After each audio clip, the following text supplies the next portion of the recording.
तो दोस्तों हम आज आ चुके हैं जैन मंदिर दादावड़ी में, जहाँ पे जो मंदिर 800 साल पुराना है। इसका इतिहास बहुत ही पुराना है और इसको हम दिखाने की कोशिश कर रहे हैं अंदर से कि ये मंदिर है कैसा। तो चलते हैं हम और देखते हैं यहाँ के मंदिर को कि है कैसा ये मंदिर।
तो दोस्तों हम मंदिर के अंदर आ चुके हैं और मंदिर में हमें पुजारी जी मिल चुके हैं और ये यहाँ का इतिहास बताएंगे कि यहाँ का इतिहास क्या है, कितना साल पुराना है, क्या क्या चीज़ें हैं यहाँ के अंदर और किस किस तरह से इस मंदिर का निर्माण हुआ, किसने करवाया, ये सब चीज़ें हम जानने की कोशिश करते हैं।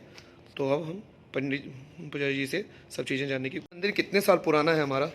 पहले तो जय जिनेंद्र। जय जिनेंद्र साहब, जय जिनेंद्र। ये मंदिर संवत 1223 में बना था। ये करीब 854 साल हो चुके हैं इस वर्ष को, मंदिर को, दादावाड़ी को बने हुए में। तो ये दादा गुरुदेव की मूल समाधि है ये में।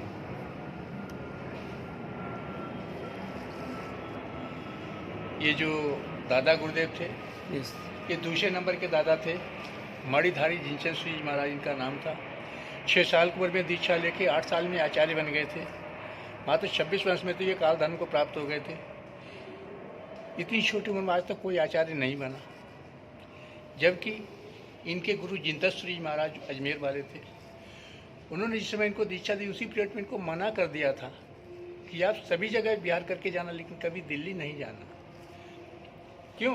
गुरुदेव को मालूम था कि ये काल धर्म को दिल्ली में ही प्राप्त होंगे, इसीलिए गुरुदेव ने मना किया था। लेकिन होने और समय, ये काल धर्म क्या होता है? मोक्ष, मोक्ष अंतिम समय जो आता है ना, अच्छा, काल धर्म होते हैं ना। तो और ये गुरुदेव भी जानते थे कि होनी तो जो है होगी होगी। लेकिन फिर भी जब इन्होंने संघ निकालने शुरू किए तो संघ के साथ में इनको दिल्ली आना ही पड़ा। अच्छा। तो जब ये आ रहे थे रास्ते में तो सारे संघ को डाकुओं ने घेर लिया। अच्छा। तो संघ के लोग घबरा गए, बोले दादाजी मुझे डाकुओं ने घेर लिया है। बोले चिंता मत करो, डाकू लोग आपसे नहीं बोलेंगे। अच्छा। तो अपने गुरुदेव जो एक डंडा लेके चलते हैं, उन्होंने डंडे से एक लकीर खींच दी संघ के चारों तरफ। बोले सभी लोग इसी दायरे के अंदर रहना।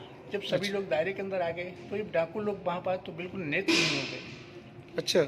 एक भी संघ का आदमी नहीं दिखा। संघ वालों ने सबने देखा कि डाकू हैं, लेकिन डाकू ने किसी को नहीं देखा। मतलब उस घेरे के अंदर जब जो लोग थे, हाँ, तो उनको डाकू को वो दिख नहीं रहे थे। डाकू को नहीं दिख रहे थे, डाकुओं को सब देख रहे थे। हाँ। अच्छा। हाँ जी। वो देखा कि ऐसी डाकुओं के लिए तो दीवार बन गई। अच्छा। फिर जब आए तो दिल्ली बॉर्डर पे रुक गए, दिल्ली में प्रवेश नहीं किया। अच्छा। जब दिल्ली की प्रजा को पता चला कि काफ़ी छोटी उम्र के संत आए हुए हैं और वो दिल्ली आना नहीं चाहते हैं, अच्छा। बॉर्डर पे रुके हुए हैं, वहीं से विहार करके वापस चले जाएंगे, तो सोचे चलो वहीं चल के गुरुदेव के दर्शन कर लेते हैं। अच्छा। तो दिल्ली की प्रजा दौड़ने लगी। तो दिल्ली का राजा मदन पाल था। अच्छा। बैठा हुआ देख रहा, उसने मंत्री से पूछा कि हमारी प्रजा पे कौन सा संकट है, लोग कहाँ भाग रहे हैं। अच्छा। तो मंत्री बता साहब कोई संकट नहीं आया है, ये गुरुदेव आए तो उनके दर्शन के लिए सब जा रहे हैं। अच्छा। बोले ऐसे तो कभी नहीं दौड़े। बोले साहब चमत्कारी गुरुदेव हैं और वो दिल्ली आना नहीं चाहते, बॉर्डर पर रुके हैं, वहीं से बिहार करके वापस चले जाएंगे। अच्छा। तो इसलिए सोचते हैं कि चलो गुरुदेव के दर्शन मिल जाएंगे। अच्छा। तो राजा बोला अगर ऐसे गुरुदेव हैं तो चलो फिर मैं भी चलता हूँ, दर्शन करता हूँ। अच्छा। राजा ने जाके दर्शन किए, अमृत भरी बाणी सुनी तो इतना खुश हुआ, बोला गुरुदेव आप चातुर्मास दिल्ली में ही करें। अच्छा। गुरुदेव ने काफ़ी मना किया, लेकिन कहने के प्राय राजा ने इतना वादी कर दिया गुरुदेव को कि या तो आपने मुझे इस लायक नहीं समझा कि मैं आपको चातुर्मास करा सकूं, या अच्छा। मेरी सेवा वक्त में आपको कसर मारी से आप दिल्ली जाना नहीं चाहते। अच्छा। तो गुरुदेव ने कहा चलो, राजा की विनती को ज़्यादा ठुकराना भी अच्छी बात नहीं, सही बात। चलो दिल्ली चलते हैं। दिल्ली में आए, चातुर्मास किया। चातुर्मास के बीच में भादवा के महीने में इनका स्वास्थ्य बिगड़ने लगा। अच्छा। जब इनका स्वास्थ्य बिगड़ना तो एक दिन सारे संघ को इकट्ठा किया। बोले देखो मेरे देवलोक का समझ आ गया है। अच्छा, उनको ज्ञात हो गया। हाँ, मेरी कुछ बातों को ध्यान में रखना। बोले क्या है? बोले सबसे पहली बात ये है कि मेरे मस्तक के अंदर मणि है। अच्छा।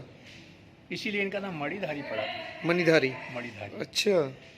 बोले मेरे मस्तक के अंदर मणि है, ये मणि उसी को मिलेगी जो मेरे देवलोक हो जाने के बाद जो भी दूध का पात्र लेके मेरे सामने की तरफ आ जाएगा तो ये मस्तक से मणि निकल के उसके पात्र में जाके गिरेगी। अच्छा। उसको मिल जाएगी ये। अच्छा। और दूसरी बात यह है कि अंतिम यात्रा में डोली को लेकर चलते हैं तो मेरी डोली को कहीं विश्रावासा नहीं देना, कहीं विश्राम नहीं देना है। अच्छा। एक जगह से उठाने के बाद वहीं ले जाके रखना चाहिए, इसकी अंत्येष्टि किया करनी हो। अच्छा। अगर कहीं धोखे से भी बीच में रख दिया तो दोबारा वहाँ से उठा नहीं पाओगे। अच्छा। ये बता दिया था गुरुदेव ने। सही है।